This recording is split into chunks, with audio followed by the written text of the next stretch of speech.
vamos falar hoje com o Eduardo, educador físico, especialista em saúde mental e saúde física, educador físico, sobre envelhecimento e atividade física, né? A primeira coisa que eu gostaria de perguntar para você é sobre uma doença, sobre o Alzheimer, né?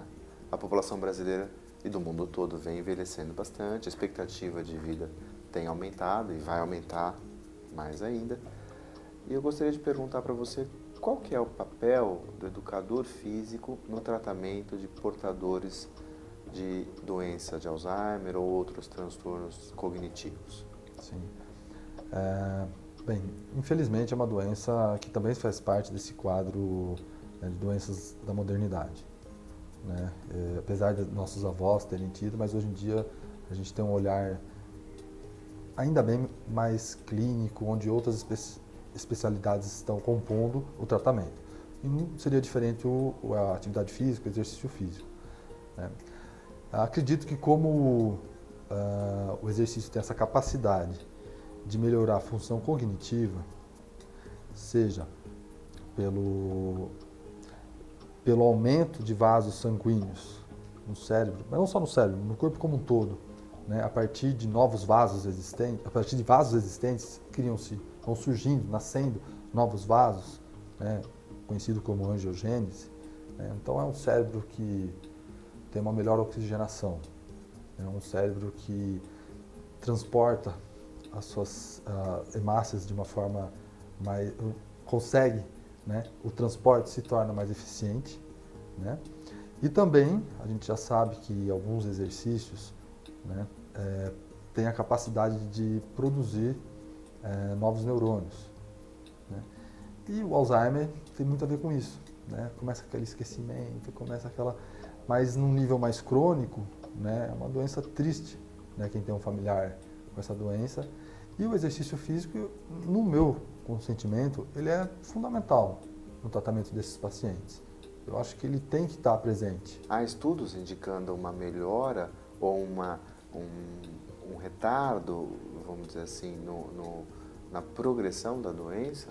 Sim, há estudos bonitos de se ver, né, que em idosos que ou eles estavam iniciando um processo e eles conseguiram retardar ou um dano mental menor, né, onde com a ajuda de medicamento e outras técnicas, no caso do xadrez, é muito indicado também, né, ajuda esses pacientes no desenvolver da doença, né? Então, assim, o exercício ele tem essa função de ou retardar, né, ou se ele, por exemplo, alguém que tem histórico na família, né, puxa, meu bisavô teve, minha avó teve, minha mãe está no processo, por que eu não vou fazer uma prevenção, né? Um processo de prevenção mesmo. Eu vou fazer porque eu acho que se eu tenho histórico na minha família e tem uma coisa genética, né, eu posso retardar ou até mesmo não ter, né? Então, quanto que eu posso investir nisso? E controlando outros fatores, atividade física, controlando glicemia, pressão, obesidade, são todos fatores, depressão, são todos fatores de risco para Alzheimer, né? Sim, humor, aquela coisa o exercício, ele te ajuda também a se conectar mais com as pessoas, ele te traz felicidade.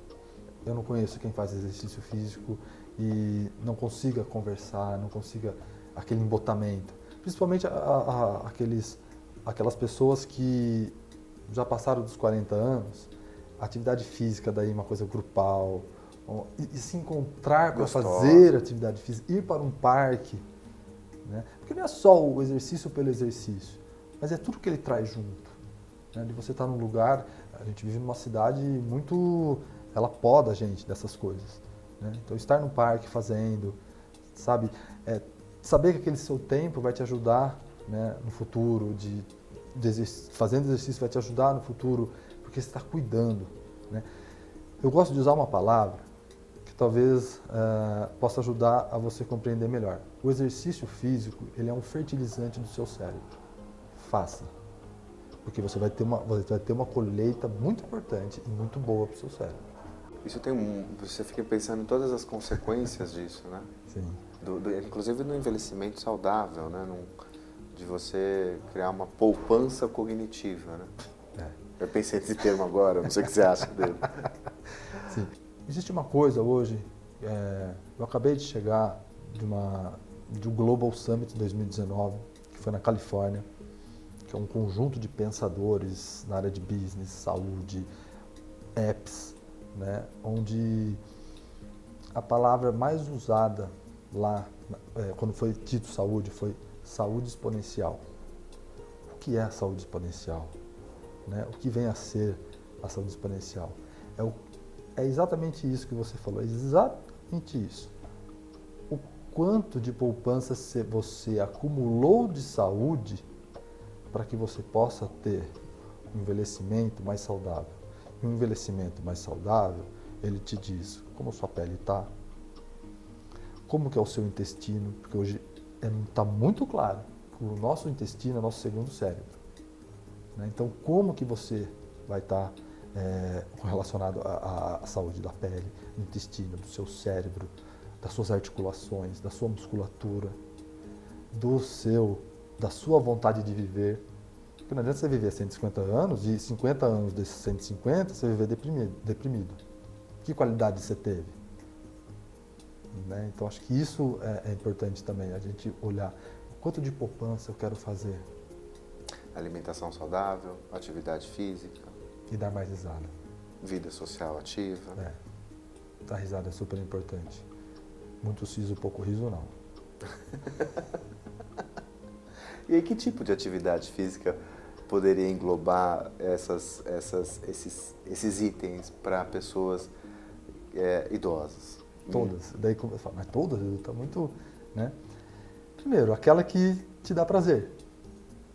Eu acho que outra coisa, aquela que dá prazer. Porque a gente está falando assim, poxa, eu vou fazer uma coisa que eu amo, que eu adoro. Às vezes eu gosto de fazer sozinho, às vezes eu gosto de fazer com amigo. Às vezes eu gosto de estar às 6 horas no parque com a minha turma. Né? Todos. Né? Que sempre pensando que o exercício aeróbio, caminhar, correr, pedalar, nadar, ele vai te dar um pouquinho mais de fertilizante nesse seu cérebro. Né? Ele vai te ajudar mais na questão específica que a gente está comentando aqui sobre o Alzheimer. Né? Mas nessa idade a gente sabe que a musculatura se degrada um pouco, então é importante fazer a musculação. As articulações. Né? O alongamento para ter o lubrificante. Né? Você faz o alongamento, você lubrifica as suas articulações. Né? Então, quando eu falo todas, porque é todas mesmo. Porque você pode praticar correr, caminhar com seus amigos. Mas, poxa, e se no sábado eu quiser andar a cavalo? Estiver no meu sítio e quiser andar a cavalo? Eu não vou estar fazendo nenhum exercício? Mas não é o exercício mesmo. Mas é você estar disposto a estar aberto às outras opções.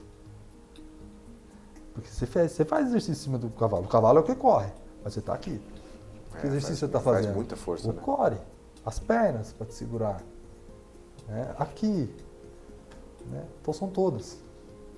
Se tiver uma doença prévia, não. Daí tem que o fisioterapeuta, o educador físico direcionar melhor. Aí o papel do fisioterapeuta é muito importante também. Super importante, porque é ele que vai falar para o educador físico, olha, é melhor que ele trabalhe nesse ângulo de movimento, né, para que não tenha lesão, ou se tiver, para que ele consiga melhorar essa lesão.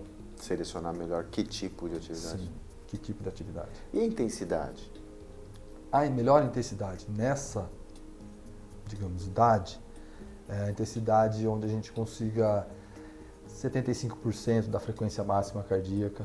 O que é frequência cardíaca máxima? É quando você pega o quanto o seu coração aguenta num teste de esforço máximo, né, que vai ser feito com um médico cardiologista, né, ele tem que ter sempre.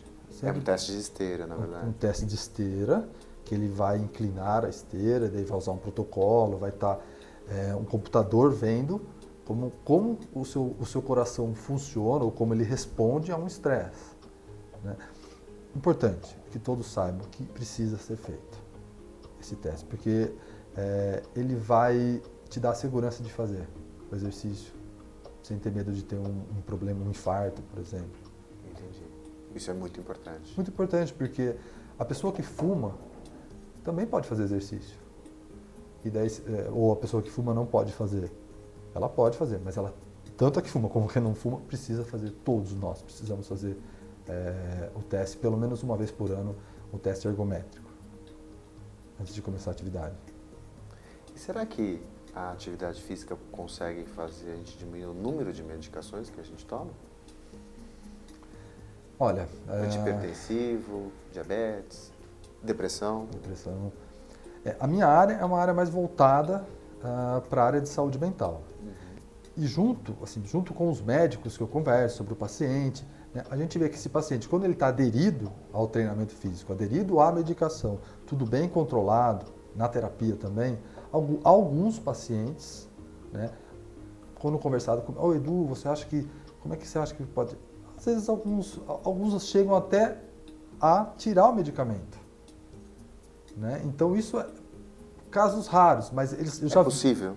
É possível, porque eu já vi. Eu já vi isso acontecer comigo, assim, o paciente parar.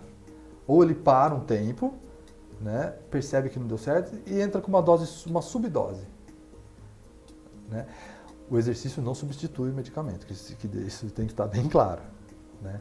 Mas ele é um fator importante nessas doenças psiquiátricas, né, e relacionado ao medicamento. Eu acho que você está sendo muito polido. Eu acho que às vezes pode até substituir, sim, né? Não? Eu procuro... Em alguns casos, assim, dependendo, né? Sim. Pode até ser interessante, sim, né? Sim. Às vezes quando é um transtorno psiquiátrico, você vai poder falar melhor, mas um transtorno psiquiátrico mais leve, né, que dá para substituir por um pouquinho mais de exercício e terapia, e você faz o controle daí no seu consultório, vendo o paciente uma vez por mês, né, como está, né? Sim. Eu já tive os dois lados, de paciente com depressão leve, né, e pacientes daí na área de uso de substâncias parar totalmente. Medicamento, né? Então, medicamento para fissura, por exemplo, que às vezes no início é difícil, né? E ficar apoiado. Daí entrar de cabeça no esporte. No esporte. É. Um santo remédio. Um santo remédio. Né? Ajuda bastante. Desde que bem prescrito, na dose correta, bem acompanhado, é um santo remédio. É um santo remédio, e sabendo isso mesmo, com moderação, no sentido de que ele pode virar um veneno se você fizer a mais. Então, cuidado, porque existem doenças também como o vigorexismo. Vigorexismo? Vigorexismo? Isso, onde a pessoa quer só exercício e se torna um dependente de exercício. E isso tem uma explicação neuroquímica, né? Porque faz bem, porque eu gosto, porque dá prazer, como outros padrões compulsivos que também dão prazer. Então tem que ter um limite. E o prazer seria pela própria atividade física, pela sensação de ter realizado um desafio, ou pela autoimagem e pelo prazer de se ver mais forte, ou mais bonito, ou mais bombado, magro? Pelo que a gente se torna dependente? De esporte? No esporte. De exercício? Eu acredito que seja como se torna dependente de jogo, de alimento, de sexo, de compra. As não químicas, né? É um punhado de coisas, né? Tudo isso que você falou, né? Então, assim, por estar mais bonito, pelas pessoas, eu render melhor no meu serviço, né? Por eu estar mais magro, por eu poder mostrar para os outros que eles podem confiar em mim, porque eu já fiz uma maratona, e para treinar para uma maratona é uma coisa muito difícil, que precisa ser muito regrado, né? E também tem muitos pacientes que são narcisistas e gostam de se mostrar e dar pompa, né? E a gente vive um momento difícil hoje, né? Mas com certeza são várias situações. É engraçado porque a gente pensa, então, na dependência da atividade física com alguns aspectos que são até positivos, né? Sim.